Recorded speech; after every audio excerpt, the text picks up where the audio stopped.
क्या दुनिया एक बार फिर से थर्ड वर्ल्ड वॉर की तरफ आगे बढ़ रही है? जी, मैं कोई हाइपोथेटिकल बात नहीं कर रहा हूँ, बिल्कुल पॉसिबिलिटी है।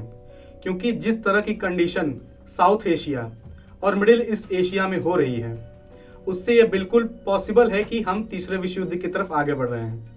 आपको पता होगा कि अभी कुछ दिनों पहले अफगानिस्तान और पाकिस्तान के बीच काफ़ी भयंकर लड़ाई हुई और हाल ही में अमेरिका, इजराइल और ईरान के बीच दोबारा युद्ध शुरू हो चुका है। आज के अपने इस वीडियो में हम इस बात को डिकोड करेंगे कि इस कॉन्फ्लिक्ट के पीछे असली वजह क्या है और वो कौन सी डार्क साइड है जिसे एक आम आदमी नहीं देख पा रहा है। और सबसे इम्पॉर्टेंट बात कि भारत के ऊपर इस जियोपॉलिटिकल गेम का क्या असर आएगा। नमस्कार, मेरा नाम है सचिन राय और आपका स्वागत है एसएसआर मीडिया हाउस के news segment show the dark side में। अभी हाल ही में पाकिस्तान और अफगानिस्तान के बीच में भयंकर लड़ाई देखने को मिली। पाकिस्तान के रक्षा मंत्री ख्वाजा आसिफ ने खुले तौर पर अफगानिस्तान के तालिबान पर एक खुला युद्ध घोषित किया। उन्होंने कहा कि अब पेशेंस की इंतहा हो गई है, हद हो गई है, अब और बर्दाश्त नहीं किया जाएगा। उन्होंने अपने और अफगानिस्तान की लड़ाई के बीच भारत को भी घसीट लिया। उन्होंने अफगानिस्तान के ऊपर आरोप लगाया कि अफगानिस्तान भारत की कॉलोनी की तरह बिहेव कर रहा है। वह भारत के इशारे पर पाकिस्तान के अंदर हमले करवा रहा है। साथ ही पाकिस्तानी आतंकवादी संगठन टीटीपी तहरीके तालिबान पाकिस्तान को भी समर्थन देता है। इसी की जवाबी कार्रवाई में पाकिस्तानी एयरफोर्स ने अफगानिस्तान के अंदर घुसकर कई जगहों पर हवाई हमले किए, जिसके कारण अफगानिस्तान में कई निर्दोष नागरिकों की मौत हुई। तालिबानी लड़ाकों ने कसम खाई है कि वह इसका बदला जरूर लेंगे। अफगानिस्तान ने जवाबी कार्रवाई में पाकिस्तान की कई सीमा चौकियों पर धावा बोला, जिसमें पाकिस्तान की कई सैन्य चौकियां तबाह हो गई। खबर यह भी है कि पाकिस्तान के कई सैनिक मारे गए और तालिबान ने यह भी दावा किया है कि उन्होंने पाकिस्तान के कई सैनिकों को बंद भी बना लिया है। इस पूरे जियोपॉलिटिकल गेम के पीछे अलग कहानी चल रही है। इस पूरी लड़ाई की पटकथा पर्दे के पीछे लिखी गई है। इस पर्दे के पीछे मुख्य सुपर पावर अमेरिका इन्वॉल्व है। अब इसका पूरा कॉन्टेक्स्ट समझाते हैं। 2017 में अमेरिकी राष्ट्रपति जो बाइडेन ने अफगानिस्तान से अमेरिकी सैनिकों को वापस बुला लिया। वापस जाते हुए अमेरिकी सैनिकों ने अपनी मिलिट्री इक्विपमेंट और अपना सबसे important strategic military point Bagram airbase भी पीछे छोड़ दिया। इसकी खुली आलोचना डोनाल्ड ट्रंप ने अपने चुनावी कैंपेन में की थी। डोनाल्ड ट्रंप ने अपनी चुनावी कैंपेन में अमेरिकी जनता से कहा कि कई अमेरिकियों का खून उस बगराम एयरबेस में बहा हुआ है। हम इतनी आसानी से बगराम एयरबेस को तालिबानियों को नहीं सौंप सकते।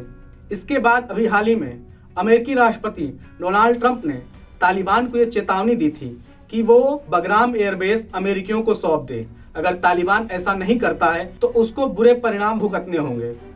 और ये बुरे परिणाम यही है जो इस वक्त तालिबान और पाकिस्तान के बीच में देखने को मिल रहा है। खेल किसी और ने रचा है और उस खेल का मोहरा पाकिस्तान का फील्ड मार्शल आसिफ मुनीर बना हुआ है, क्योंकि उसे पता है कि उसे अमेरिकी राष्ट्रपति डोनाल्ड ट्रंप से कुछ न कुछ रिवॉर्ड मिल सकता है। एक तरह से कह सकते हैं कि पाकिस्तान अमेरिकियों के हाथ में खेल रहा है।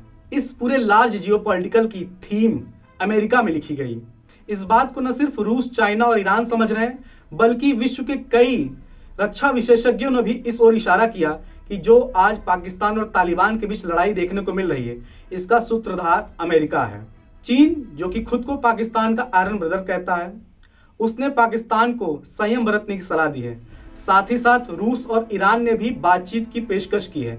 अभी तक पाकिस्तान और तालिबान के बीच युद्ध समाप्त भी नहीं हुआ था कि एक नई लड़ाई जो कि मिडिल ईस्ट में इजराइल, अमेरिका और ईरान के बीच शुरू हो चुकी है। लॉयंस रॉर और एपिक फ्यूरी नाम के ऑपरेशन अमेरिका तथा इजराइल ने ईरान के खिलाफ शुरू कर दिए हैं, जिसमें इजराइल ने ईरान के कई शहरों पर हवाई बमबारी और मिसाइल से अटैक किया।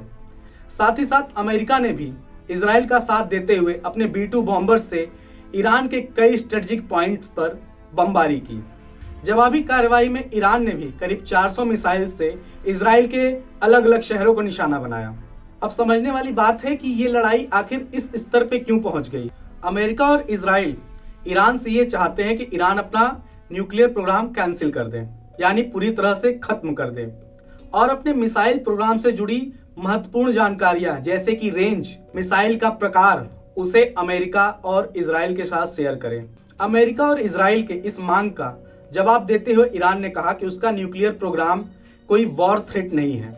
वो अपना न्यूक्लियर प्रोग्राम कोई न्यूक्लियर बम बनाने के लिए नहीं कर रहा है, जबकि वह इसका प्रयोग अपने देश में सस्ती बिजली प्रोवाइड करने के लिए करता है। और जहां तक बात रही मिसाइल प्रोग्राम से जुड़ी जानकारियां शेयर करने को लेकर, तो ईरान भी सेम बात अमेरिका और इजराइल से एक्सपेक्ट करता है, जो कि पूरी होना लगभग नामुमकिन है। अपने बीच इस गतिरोध को दूर करने के लिए अमेरिका, इजराइल और ईरान के बीच कई राउंड की बातचीत हो चुकी है, लेकिन नतीजा नहीं निकला। उसी की वजह थी कि अमेरिका और इजराइल ने ईरान पर दबाव बनाने के लिए उस पर इस तरह का अटैक लॉन्च किया।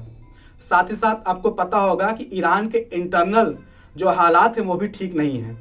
अभी कुछ दिनों पहले वहाँ पर एक बहुत बड़ा सिविल विद्रोह हुआ, जिसमें कई स्टूडेंट्स भी शामिल हुए।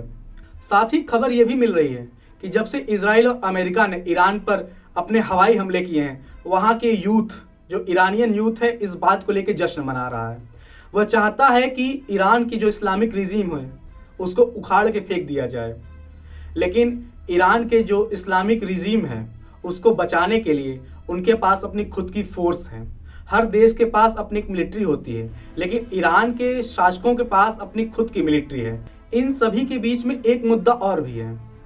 अमेरिका ईरान से इजराइल की सेफ्टी की एश्योरेंस चाहता है। वह चाहता है कि इजराइल के जो भी प्रॉक्सीज, जिसमें हूती भी एक प्रमुख एलिमेंट है, उसके साथ साथ द IRGC जो इस्लामिक रिवॉल्यूशनरी गार्ड्स हैं ईरान के, उस पर भी कंट्रोल करे। वह इजराइल के खिलाफ कोई प्रॉक्सी वॉर न चलाए, या इजराइल के खिलाफ जो कोई संगठन प्रॉक्सी वॉर चला रहे हैं, ईरान उसको समर्थन देना बंद करे। अभी लड़ाई की शुरुआत है।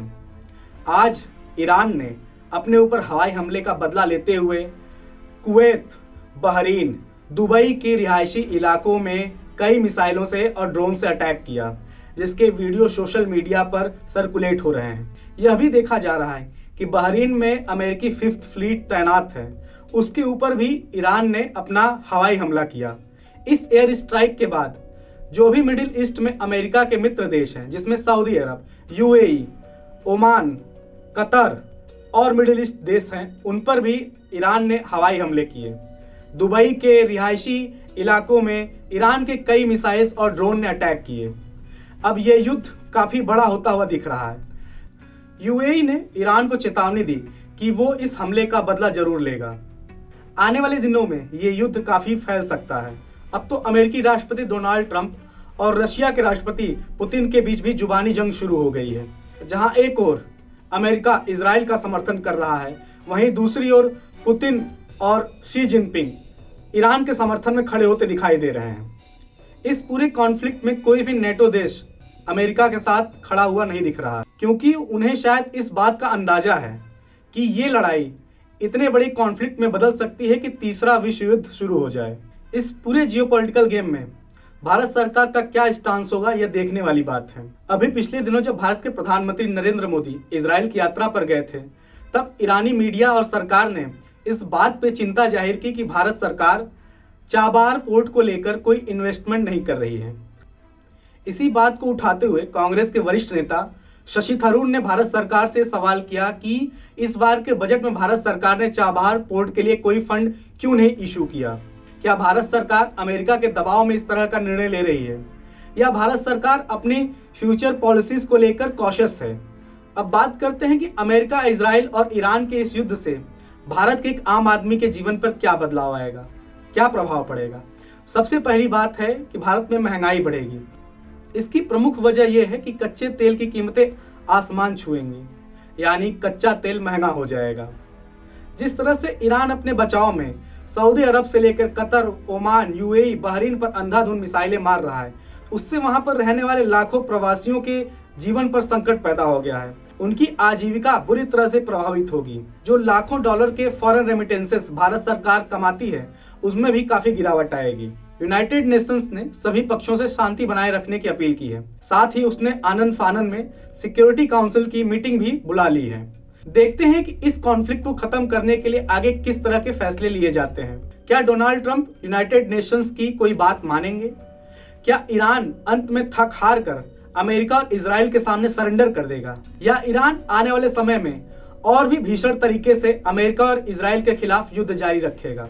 अगर ये लड़ाई ऐसे ही चलती रही तो इसमें कोई दो राय नहीं है कि इस रीजन के कई और भी देश इस युद्ध के जद में आ सकते हैं। साथ ही साथ अफगानिस्तान और पाकिस्तान के बीच युद्ध तो चल ही रहा है।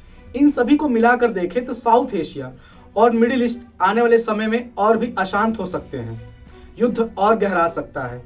लेटेस्ट खबर ये भी सामने आ रही है कि इजराइल के हमले में ईरान के रक्षा मंत्री की भी मृत्यु हो गई है। हमारी नज़र इस कॉन्फ्लिक्ट पर लगातार बनी हुई है। कोई भी नई अपडेट आती है तो हम उसे आपके सामने जरूर लेकर आएंगे। तब तक के लिए मैं सचिन राय आपसे विदा लेता हूँ। आप हमारे चैनल को लाइक और सब्सक्राइब जरूर करें और अपने वैल्यूएबल थॉट्स कमेंट बॉक्स में जरूर लिखें। नमस्कार, जय हिंद।